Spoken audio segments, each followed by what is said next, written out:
అందరికీ నమస్కారం. అందరికీ భగవద్గీత. హిందుత్వంలో ముఖ్యమైన గ్రంథాల్లో భగవద్గీత ఒకటి. అందరికీ భగవద్గీత చదవాలని ఉంటుంది, కానీ తప్పులు చదువుతావేమో, చాలామంది చదవరు. భగవద్గీతను సులువుగా నేర్చుకుందాం. అసలు భగవద్గీత ఎందుకు చదవాలి, ఎవరు చదవాలి, అసలు భగవద్గీత ఎలా పుట్టింది అనే విషయాన్ని ఇప్పుడు తెలుసుకుందాం.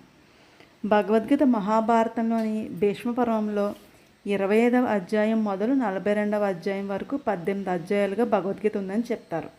కానీ గీత ఒక ప్రత్యేక గ్రంథంగా ఎందుకు భావింపబడుతుంది అంటే, సాక్షాత్తు శ్రీకృష్ణ పరమాత్మే అర్జునుడికి బోధించారు కనుక. మన హిందూ గ్రంథాల్లో చాలా పవిత్రమైన గ్రంథాలు ఉన్నాయి, వాటిలో భగవద్గీత ఒకటి. మనం ఏదైనా ఒక ఎలక్ట్రిక్ వస్తువును కొంటేనే ఆ వస్తువుతో పాటు మనకు ఒక మాన్యువల్ ఇస్తారు, అది ఎలా పనిచేస్తుంది ఏంటనేది.